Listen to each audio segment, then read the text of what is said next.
Oke, assalamualaikum warahmatullahi wabarakatuh. Teman-teman semua, di sini saya akan menjelaskan beberapa peran utama dalam data mining. Sebelumnya kita sudah mempelajari tentang apa aja peran utama data mining, yaitu ada estimasi, forecasting, klasifikasi, clustering, dan asosiasi.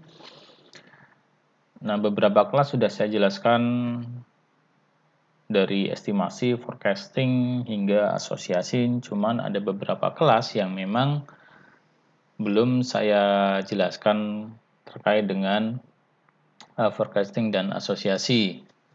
Nah, di sini saya bikin video untuk menyamakan materi dari teman-teman kelas 20 B ataupun C, sehingga mempunyai materi atau ilmu yang sama tentang data mining.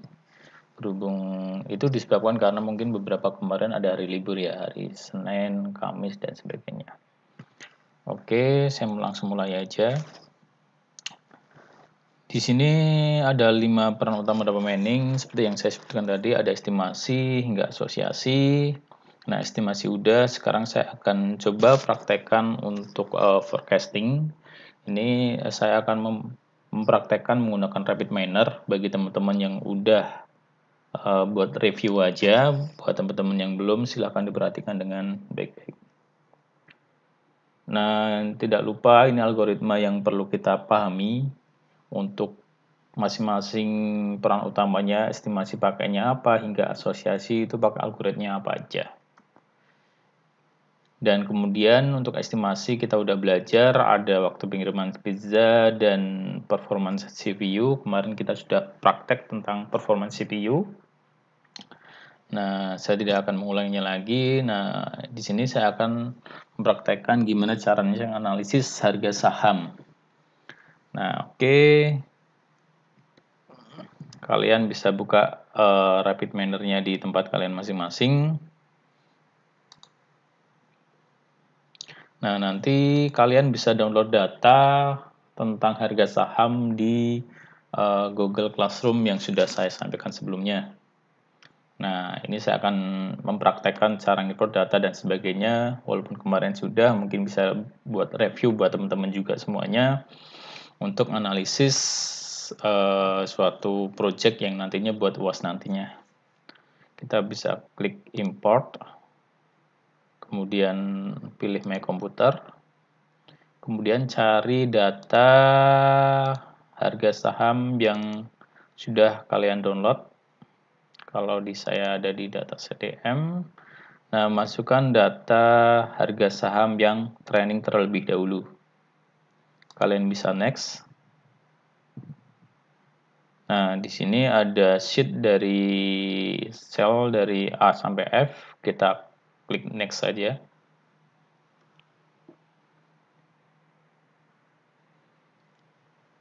Nah, di sini kita bisa melihat bahwa ada date hingga volume. Nah, perlu saya jelaskan bahwa harga saham itu mempunyai harga yang fluktuatif di setiap harinya.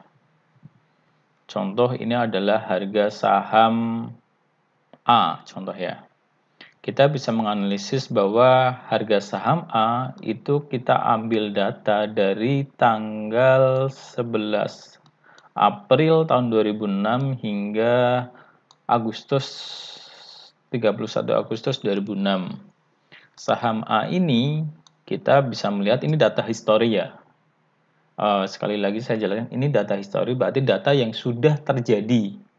Nah, untuk analisis suatu data itu, yang pertama kita membutuhkan data histori yang sudah terjadi. Dari data histori yang sudah terjadi tersebut, kita membuat pola.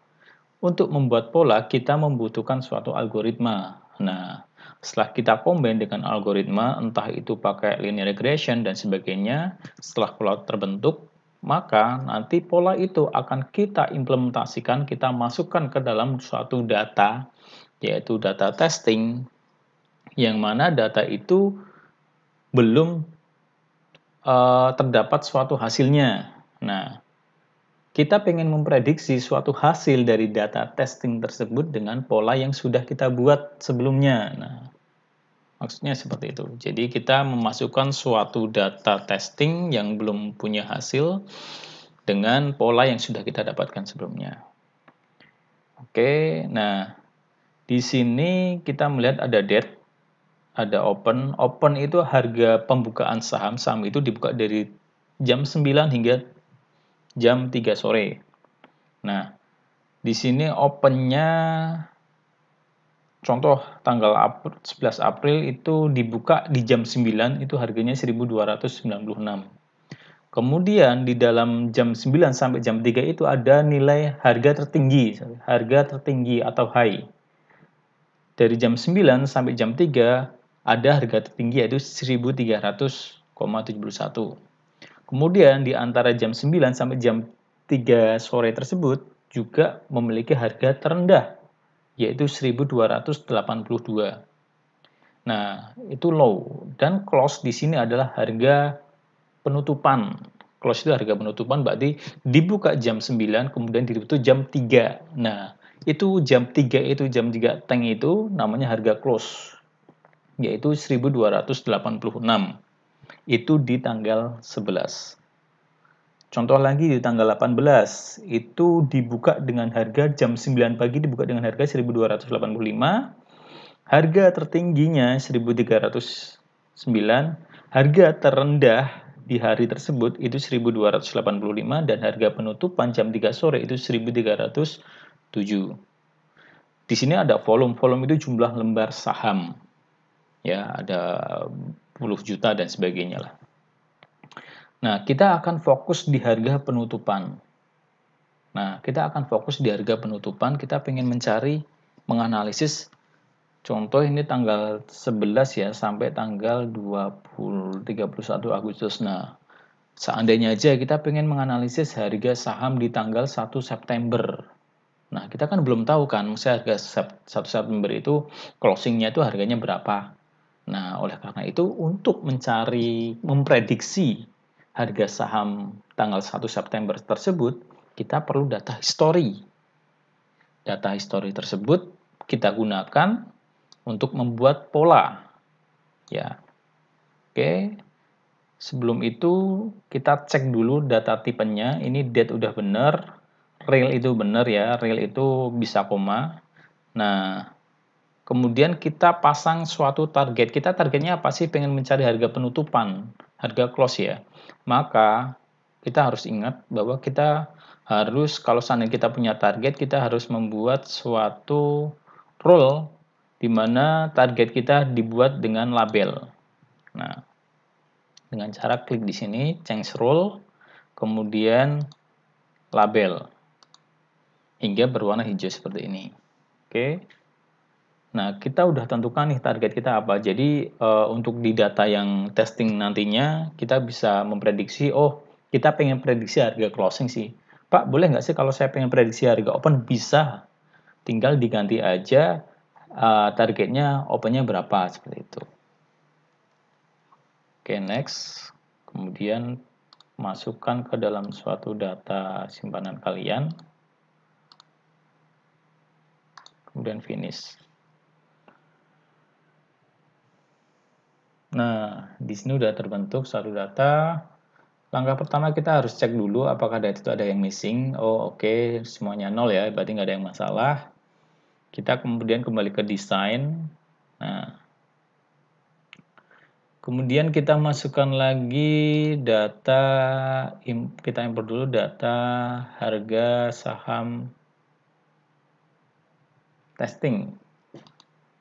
Kita ketik komputer, kita cari datanya di mana. Nah, di testing, oke. Harga saham testing ini adalah harga saham yang mana ini udah ada closingnya ya. Maksudnya adalah kita pengen tahu sih apakah algoritma yang kita pakai itu memang udah akurat apa belum. Tadi di sebelumnya ada file harga saham scoring ya. harga saham scoring itu yang tidak ada harga closingnya. Makanya setelah kita pakai harga testing ini, file data harga testing ini, nanti kita coba pakai harga saham scoring untuk memprediksi harga closingnya berapa. Oke, kita next. Nah, karena tadi kita di file harga saham training tadi kita udah set targetnya, maka kita nggak perlu lagi ngeset target atau label yang ada di sini. Oke, kita langsung next aja karena datanya udah bener, no problems di sini. Kita masukkan ke file, namanya harga saham testing. Oke, kita ke desain. Nah, di sini kita masukkan harga saham training. Kemudian kita pengen menggunakan algoritma. Kita lihat dulu di sini. Kita pakai algoritma. Karena forecasting kemarin sudah pakai linear regression, kita coba pakai neural network ya. Neural di operator kita cari neural. Nah, di sini ada neural net. Neural net ini kita drag ke sini. Nah, oke. Kemudian kita sambungkan dari out ke training. Kemudian mode-nya kita sambungkan ke result. Atau klik 2 kali. Nah, oke. Kemudian sebenarnya di sebelah kanan ada parameter di sini kita bisa rubah, cuman kita coba set yang standar dulu, kita coba tes hasilnya. Nah, di sini adalah terbentuk suatu pola ya. Ini pola yang didapatkan dari hasil data history dengan algoritma. Pola ini yang akan kita gunakan untuk memprediksi harga saham yang memang belum terjadi atau kita pengen ngetesting lah seperti itu istilahnya. Nah, di sini ada deskripsinya. Oke, kita kembali ke desain. Kemudian kita coba testing ke file harga testing, harga saham testing ya. Kita drag di sini harga saham testingnya. Kemudian di operator kita cari apply model. Nah, di sini ada apply model, kita drag ke halaman tengah, ke halaman proses. Nah, kemudian di neural net ini kita silang dulu garisnya. Kita sambungkan dari mode di sini ke mode-nya apply model. Kemudian out-nya dari harga saham testing kita masukkan ke UNL.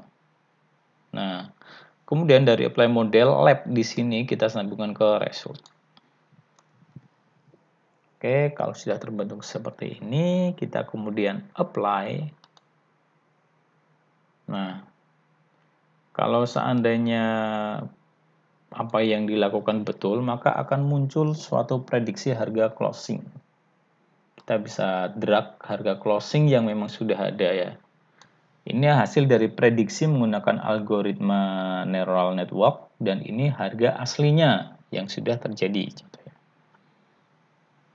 Nah, kita dari sini buat apa sih Pak? Ini buat untuk menilai apakah akurat nggak sih kalau misalnya kita pakai algoritma neural net dengan harga closingnya yang sebenarnya. Kita kan perlu mencari keakuratan kan. Apakah memang betul, apa memang sesuai, apa enggak. Kalau nggak sesuai ya udah kita pakai algoritma yang lain. Nah, untuk melihat lebih enaknya kita bisa klik di visualization di sini. Nah, di sini kita coba, ini karena saya sudah set ya. Di value columns-nya di sini diklik. Kemudian sisakan tadinya seperti ini. Sisakan close sama prediction di sebelah kanan di selected attribute dan open hingga volume itu dipindah ke sebelah kiri. Caranya diklik aja, kemudian klik yang kiri di sini. Klik di sini. Nah, hingga tersisa close dan prediction close. Kalau sudah apply, Nah, maka akan muncul grafik seperti ini. Cara bacanya gimana? Jadi yang biru di sini adalah harga closing yang sudah real. Kemudian yang warna hijau muda di sini ini adalah prediction close. Jadi kita bisa melihat keakuratannya itu memang betul nggak sih? Contoh nih di Maret tanggal 19. Oh, ternyata sama-sama naik ya. Sama-sama naik. Kemudian di tanggal 22 Maret, oh betul tepat sekali prediksinya di 1165. Kemudian di tanggal 23 itu juga tepat sama harga closingnya sama prediksinya 1174. Di tanggal 24 Maret mungkin nggak sama persis, cuman kita bisa memprediksi oh harganya sama-sama turun. Jadi kita bisa antisipasi lah untuk pembelian. Nah, yang paling berbeda adalah di tanggal 25 Maret, prediksinya adalah naik, cuman ternyata realnya adalah turun. Nah, oke. Kemudian tanggal 26 sama-sama naik, dan tanggal 29 juga sama-sama naik. Nah, di sini kita bisa melihat, oh ternyata perbedaannya cuma di tanggal 25 ya, berarti mungkin kita bisa melihat keakuratannya cukup bagus karena kita walaupun nggak sama persis semuanya, cuman dari hasil prediksi ini kita bisa melihat kalau prediksinya itu ternyata kalau turun ya sama-sama turun, kalau naik ya sama-sama naik walaupun nggak persis harganya seperti itu. Ada cuma satu yang memang tidak sama seperti itu. Nah, itu udah lumayan bagus kalau seandainya untuk prediksi harga saham seperti itu.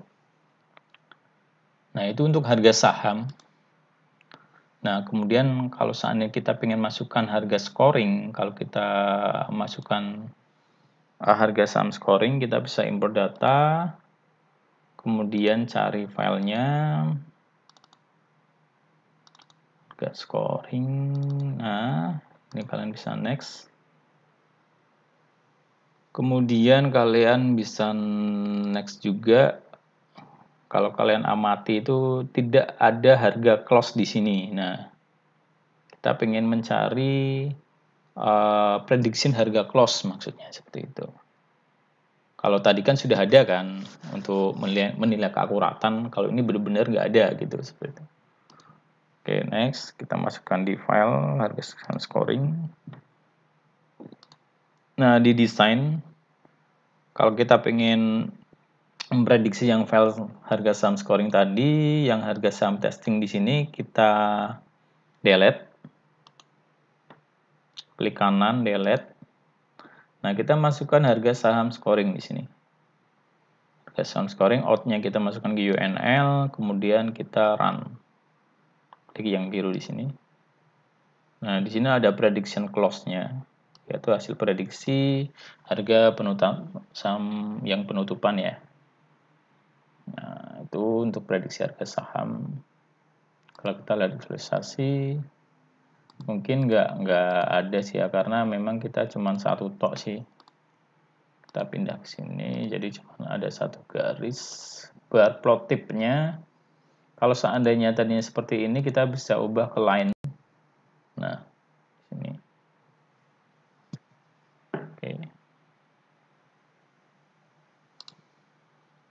Kalian bisa save proses ini dengan klik save di sini, pilih di proses, masukkan ke dalam folder namanya harga saham proses. Oke. Oke aja. Itu yang harga saham. Nah, kemudian kita coba ke itu untuk prediction ya. Untuk prediction atau forecasting. Kemudian kita ke klasifikasi. Tadi kita sudah mencontohkan harga saham, kita ke klasifikasi. Nah, ini tadi polanya hampir sama seperti tadi. Ini prediction plotnya. Mungkin kita pakai grafik yang berbeda. Kalau kita pakai lain, mungkin ini pakai grafik yang lain. Nah, forecasting juga bisa digunakan untuk prediksi cuaca. Nah, di sini prediksi cuaca mungkin bisa dengan kelembaban, mungkin dengan arah angin, mungkin dengan cahaya dan sebagainya, itu sebagai data history mungkin di bulan-bulan yang lalu atau tahun yang lalu untuk memprediksi di bulan-bulan yang akan datang. Nah, seperti itu. Konsepnya sama seperti harga saham yang tadi. Kemudian klasifikasi. Klasifikasi itu apa sih sebenarnya? Klasifikasi itu proses menemukan definisi kesamaan karakteristik ya. Ini saya bold kesamaan karakteristik. Jadi memang kita dalam suatu data kita ingin mencari suatu karakteristik yang memang sama, kemudian kita kelompokkan di situ. Nah, itu namanya klasifikasi. Metode ini bertujuan untuk memperkirakan kelas dari suatu objek yang labelnya belum diketahui. Ini termasuk unsupervised learning. Kalau kita belajar review pelajaran sebelumnya, kalau suatu objek yang belum diketahui itu namanya unsupervised learning. Nah, sampelnya apa sih kalau soalnya klasifikasi? Kalau di sini ada kelulusan mahasiswa, cuman kalau seandainya nanti kita praktekkan itu ada namanya kayak pemilu KPU lah seperti itu untuk pemilihan kepala daerah mungkin di tingkat kabupaten kalau nggak salah. Nah, klasifikasi ini kalau di sini ada kelulusan mahasiswa, di sini pakai decision tree kalau nggak salah. Kalau nggak linear regression, kemudian bisa juga untuk golf, memprediksi cuaca sebenarnya di sini. Nah, ini prediksi cuaca. Cuacanya kalau seandainya overcast, berawan berarti bermain golf. Kalau hujan, kita lihat anginnya. Anginnya ada nih, oh berarti nggak main. Oh, airnya nggak ada, berarti kita main. Terus lihat lagi dari cuacanya, oh cuacanya cerah, sunny itu cerah. Kemudian lihat kelembaban itu humidity, kalau seandainya di bawah 77 kita nggak main golf. Kalau kurang, ini lebih dari 77 kita nggak main, kalau seandainya kurang dari 77 kita main golf, seperti itu. Nah, selain itu juga buat sentimen analisis.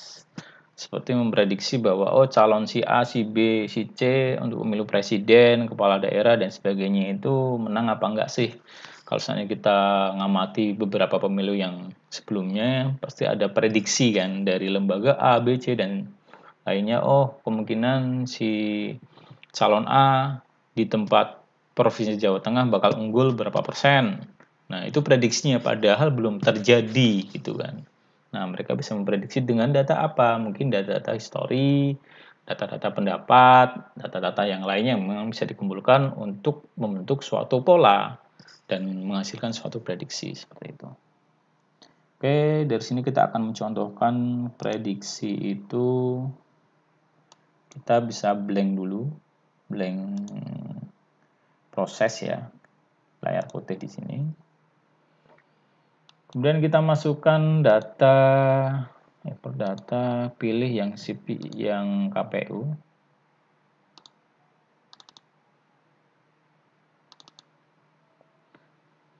Kita masukkan data pemilu KPU dulu, nanti kita baru masukkan data pemilu KPU yang testing. Kita next saja dulu. Nah, di sini fieldnya dari A sampai K. Kita coba pakai aja semuanya. Nah, di sini kita bisa cek sebenarnya bahwa kalau ingat ya, kalau polinomial itu bisa angka bisa huruf, kemudian LP ini sebenarnya ini masuknya ke binominal harusnya.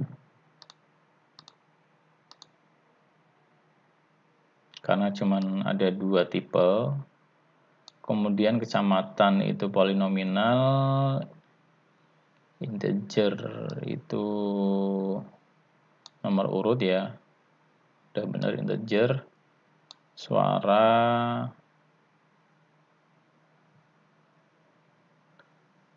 sah partai itu integer, jumlah kursi itu integer. Oke.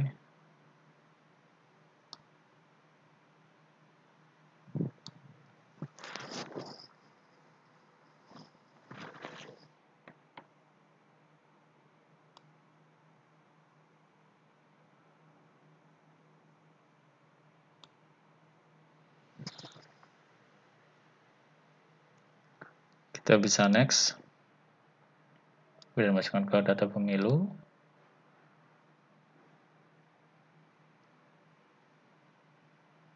Nah, kita cek dulu statistiknya. Oh, ternyata ada jenis kelamin yang kosong. Nah, nomor urut caleg juga ada yang kosong. Maka kita bisa isi dengan nilai rata-rata. Kita masukkan dulu data pemilu KPU. Kemudian kita lakukan pre-processing dulu. Kita masukkan data rata-rata ya.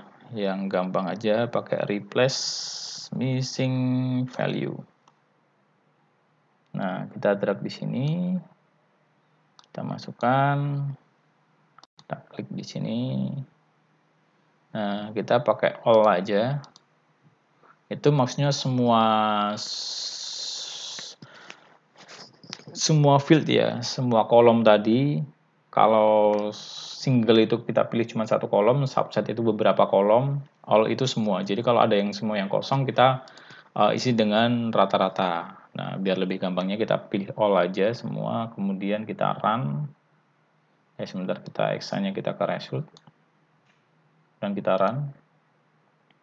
Kemudian kita cek di statistik. Nah, semuanya harusnya kosong nih. Nah, oke, udah kosong, berarti data bisa kita proses dengan algoritma.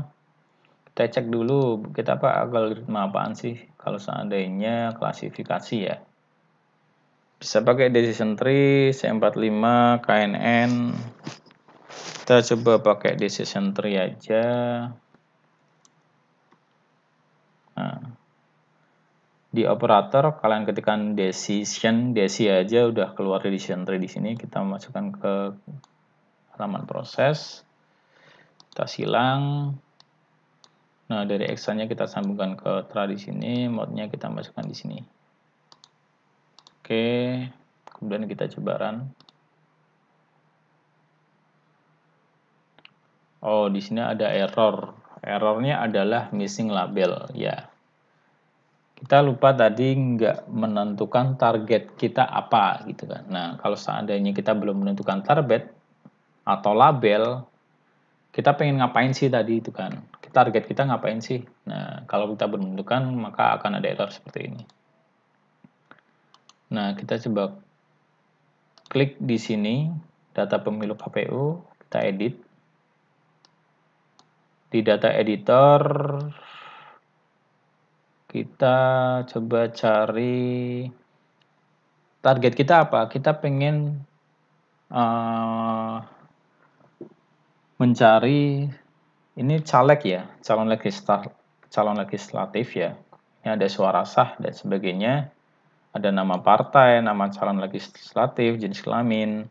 Kita pengen mencari nama-nama calon yang memang nantinya apakah terpilih atau tidak dalam pemilu nanti.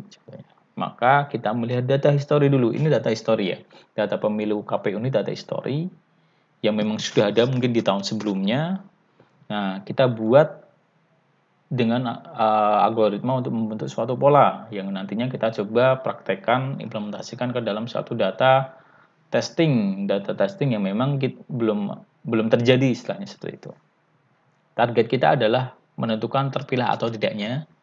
Maka di sini kita klik kanan, kita pilih atributnya yaitu label. Nah, kita lihat, nah sampai berwarna hijau seperti ini, kemudian jangan lupa di save. Nah, setelah di save, boleh disilang, kemudian kalian boleh run lagi. Nah, di sini akan terbentuk suatu kayak di sini sebenarnya kayak pohon ya, decision tree itu kayak pohon, decision tree itu pohon. Nah, dari sini kita bentuk suatu pola yang mungkin cukup rumit kalau kita melihat. Cuman kita bisa melihat bahwa di sini adalah pola yang kita sudah dapatkan untuk menentukan, memprediksi caleg-caleg yang nantinya bakal terpilih apa enggak gitu. Apakah ini pasti akan akurat, Pak? Enggak. Makanya sebenarnya nanti ada penilaian tersendiri antara ini akurat apa enggak ada metode sendiri. Kalau seandainya memang nggak akurat, kita bisa pilih algoritma yang lainnya seperti itu. Nah, setelah kita membentuk pola, udah terjadi nih, kemudian kita masukkan data pemilu yang testing, yang pengen kita analisis. Kita masuk import data, make komputer, cari filenya.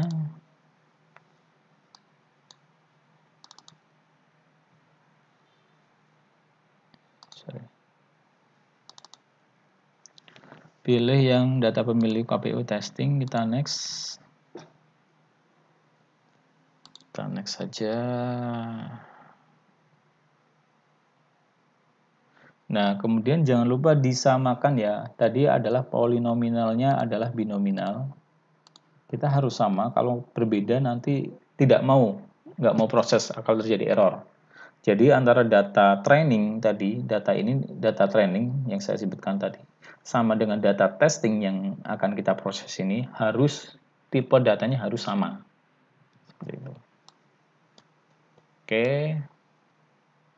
Di sini kita melihat bahwa nggak ada kolom terpilih atau tidaknya ya, karena kita pengen kita prediksi itu seperti itu. Kita bisa next. Kita masukkan data pemilu testing ke folder. Nah, oke, kemudian kita ke desain, kita lihat apakah ada data yang kosong. Oh, missingnya 0 semua, berarti data bisa kita proses. Nah, kemudian kita cari data pemilu yang testing di sini. Oke. Setelah itu kita bisa masukkan apply model. Apply model itu digunakan untuk memprediksi ya hasil dari pola dan kemudian data yang pengen kita analisis atau data testing. Mode-nya kita masukkan ke mode, kemudian out-nya kita masukkan ke UNL, lab-nya kita pasangkan ke result. Kemudian kita running. Nah,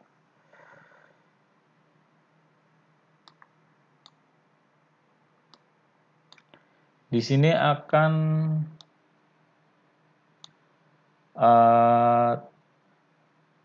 terjadi suatu hasil, yaitu prediction dari algoritma decision tree ya tadi ya. Decision tree bahwa oh ternyata si Toto Sukisno itu dari hasil data kita yang analisis menggunakan data history dan algoritma decision tree ternyata tidak terpilih kemungkinannya gitu kan. Jadi Puryanto juga nggak terpilih nih gitu kan. Nah, kita lihat Syahyudin, oh ternyata dia kemungkinannya bakal terpilih gitu kan. Dari hasil prediksinya, apakah tepat apa enggak kita nggak bisa memastikan karena memang ini hanya prediksi seperti itu. Fajar, oh kemungkinannya prediksinya nggak terpilih dan sampai terakhirnya. Nah, yang terpilih cuma satu, Syahyudin seperti itu. Nah, itu adalah untuk yang klasifikasi untuk prediksi seperti mahasiswa lulus apa enggak, kemudian legislatif itu bakal terpilih apa enggak, dan sebagainya. Oke, itu untuk klasifikasi. Kalian juga bisa save di sini, masuk ke proses, dan pilih dengan data pemilu proses. Oke.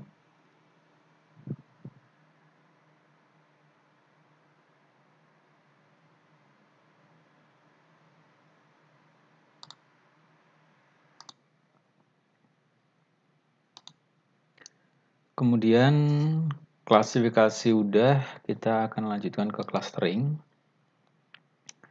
Nah, clustering itu apa? Clustering itu adalah metode untuk analisis data dalam data mining sama seperti forecasting, estimasi, dan klasifikasi.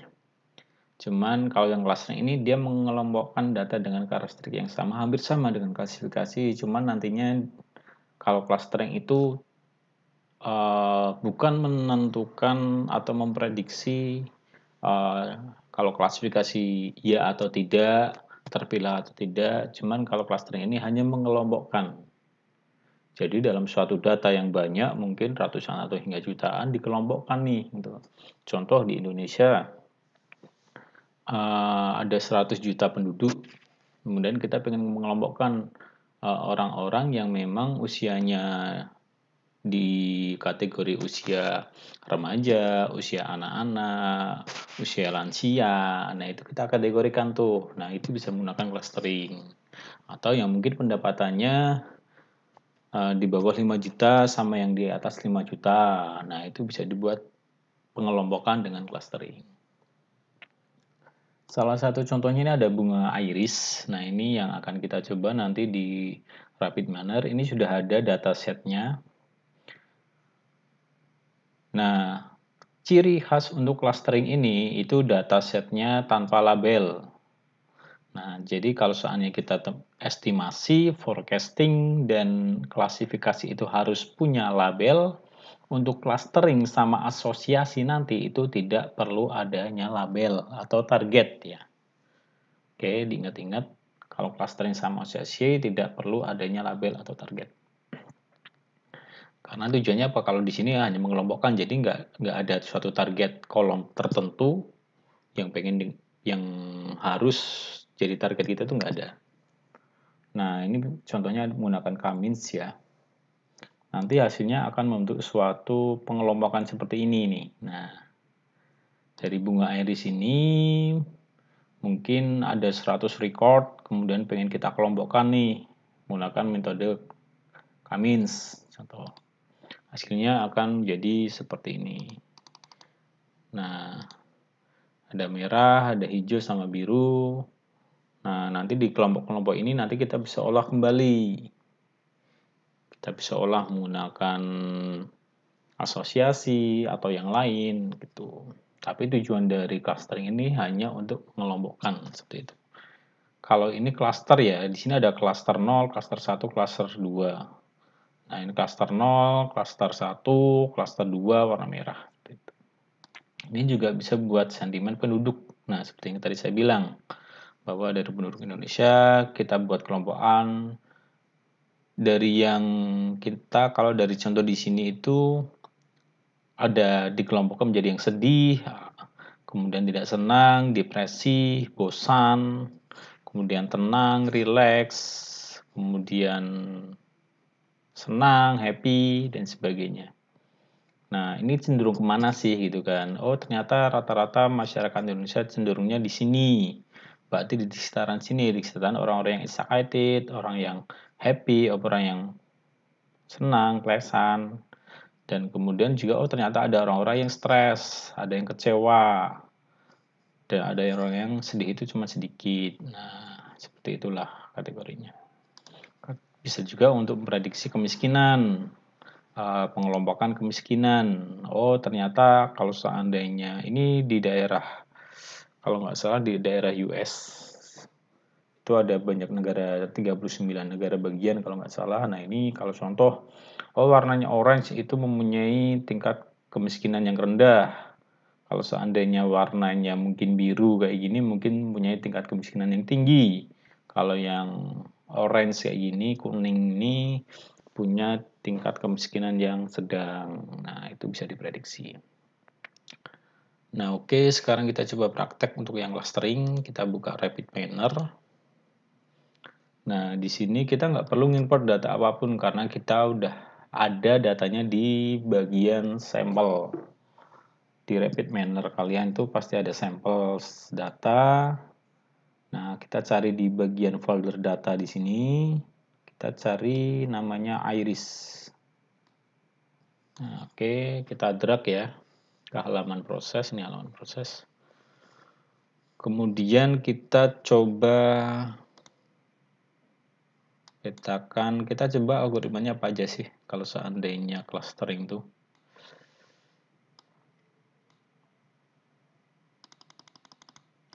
Clustering kita ada Cummins, Camedoids, Fuzzy, Chimins. Kita pakai yang pada umumnya aja, kita pakai Cummins. Nah, Cummins. Nah, pakai yang Kamins di sini. Kemudian kita coba sambungkan. Nah, kita resultnya di sini. Nah, ketika kita klik cluster di sini, clustering. Nah, di sini di parameter kita bisa menentukan berapa kelompok yang kita akan buat. Nah, K ini adalah singkatan dari cluster ya, atau bisa kelompok. Nah, kita bisa buat berapa kelompok sih? Oh, kalau di sini 5, kita cuman buat 3 aja, coba ya. Nah, kita buat 3 kelompok aja, nggak usah banyak-banyak. Dan kita coba run. Nah, di sini udah terbentuk pola ya, ada 3 cluster. Di iris ini, saatnya kita lihat, kita langsung di result aja. Total jumlah datanya itu ada 150. Kita coba cek ya, kita hapus dulu. Kita coba run karena kita udah result ya. Nah, ini datanya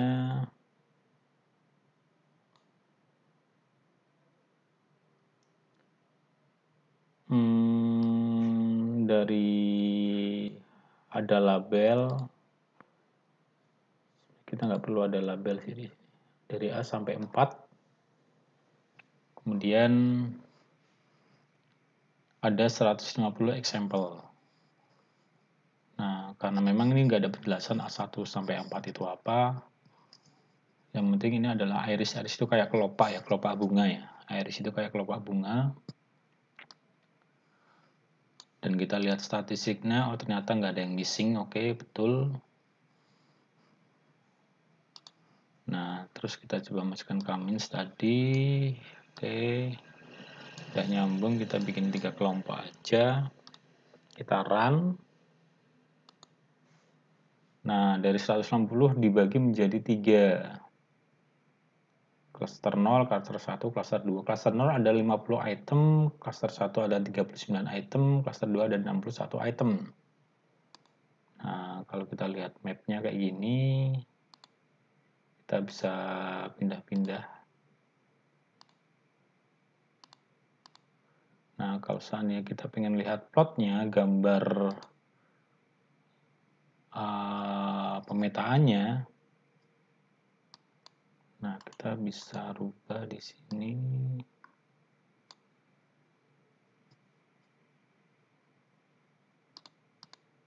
Ini tadi kita udah pilih line sih. Kita coba hapus yang lain dulu.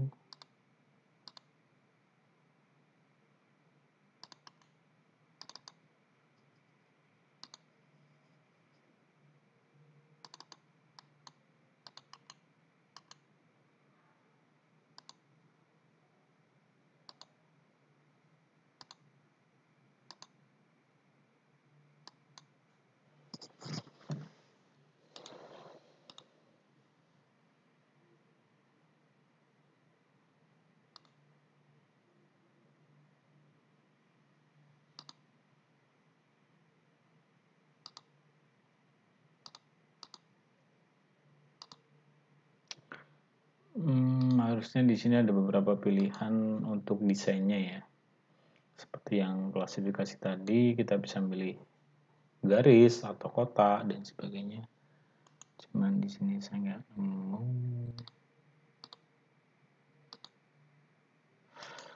Oke, oke lah, nggak apa-apa lah.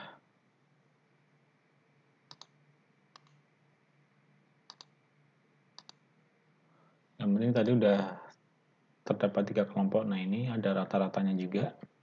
Dari atribut A sampai 4, itu kelas tonal itu rata-ratanya berapa. Centroid ya, centroid itu ada perhitungannya sendiri sebenarnya. Kalau kita hitung secara manual itu ada cara ngitung secara centroid. Nah, centroid itu biasanya pusatnya dalam setiap kelompok. Nah, contoh di atribut 1, cluster 0 itu rata-ratanya atau centroidnya 5, cluster 1 itu centroidnya 6, dan begitu juga yang lainnya. Nah, di sini pengelompokan ya. Oke. Itu untuk klasifikasi, untuk clustering, kalian juga bisa menggunakan Camedoids. Coba kita pakai Camedoids. Kita pakai 2 kelompok kalau ini. Nah, di sini ada 2 kelompok dari 190 item. Ini algoritmanya berbeda ya. Nah, di sini juga terdapat sensornya berapa.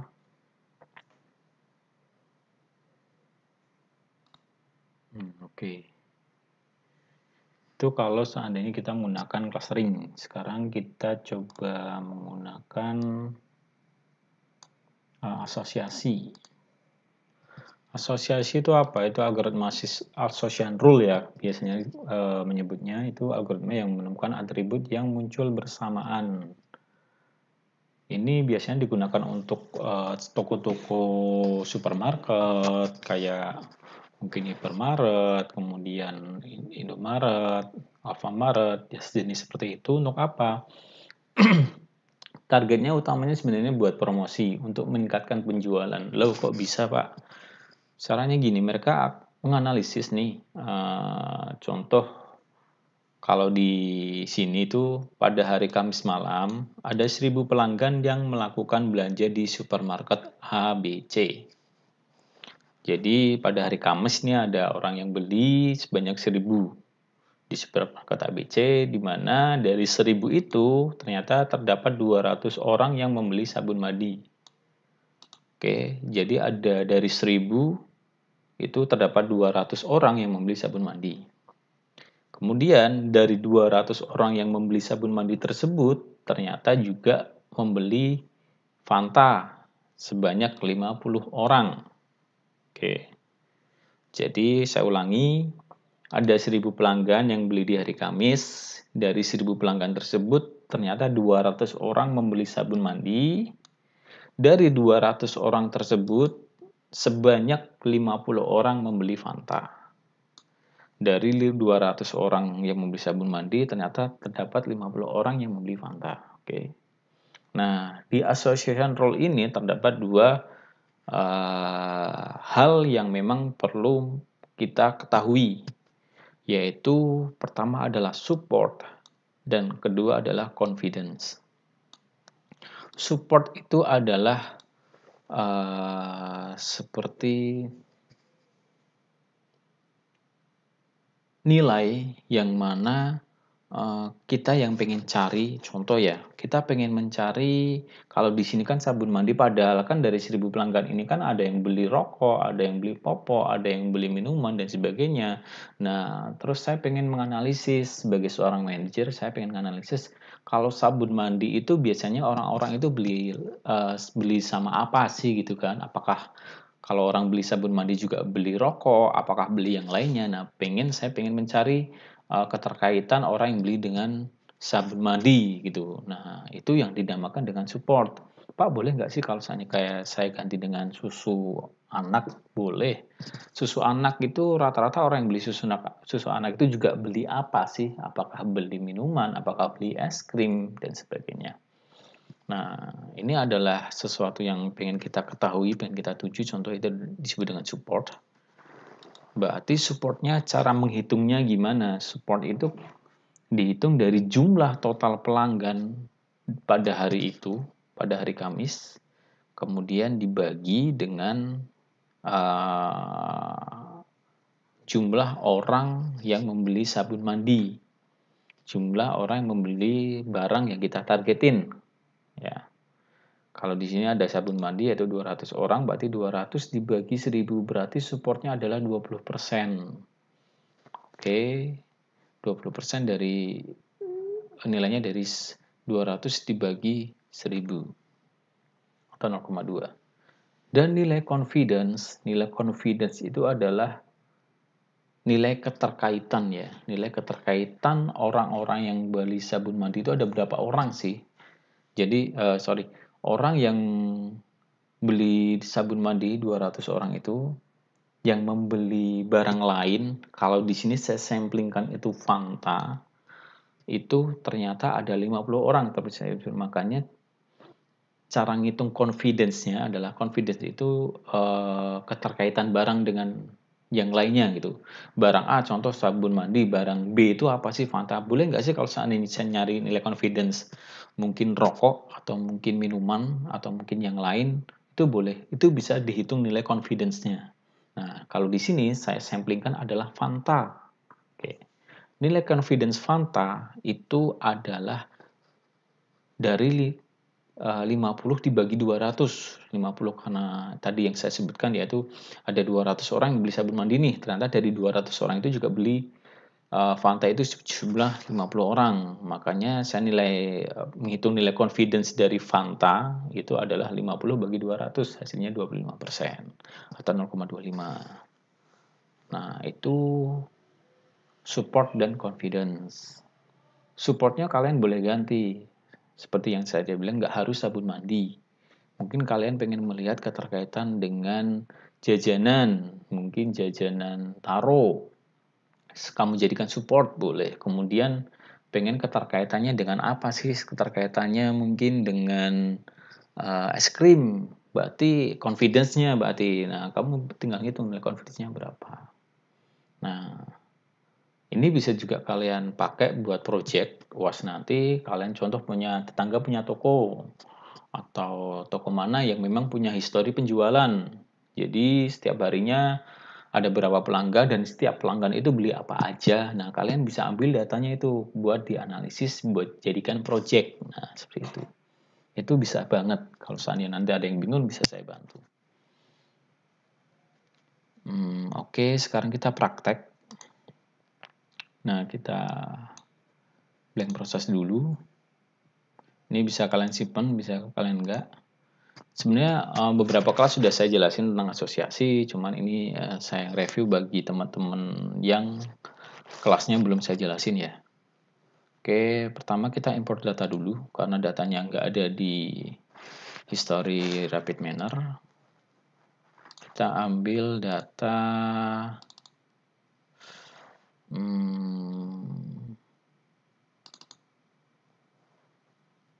transaksi ya.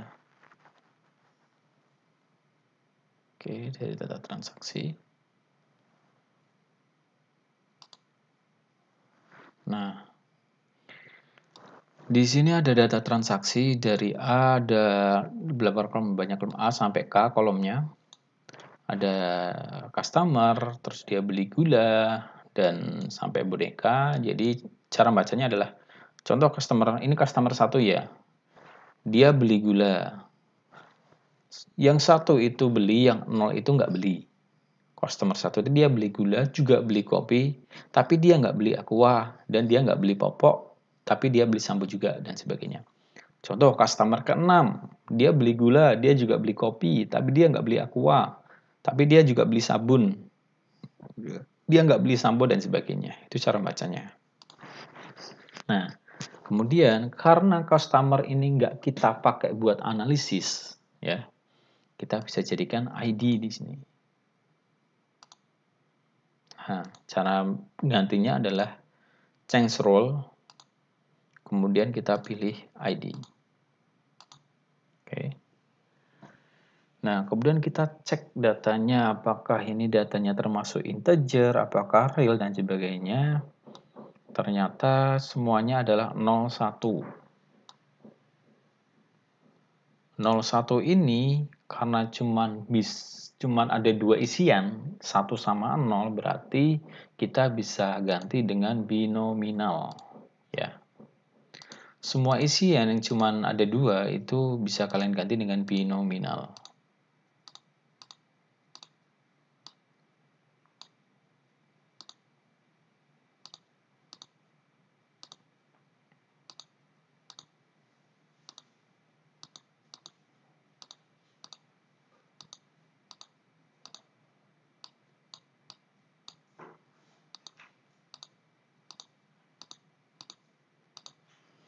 Oke, kalau udah selesai, kita next. Kita simpen datanya.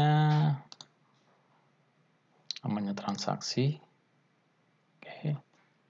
Nah, kita bisa melihat di sini ada customer sama gula, kemudian kita pastikan lihat statistik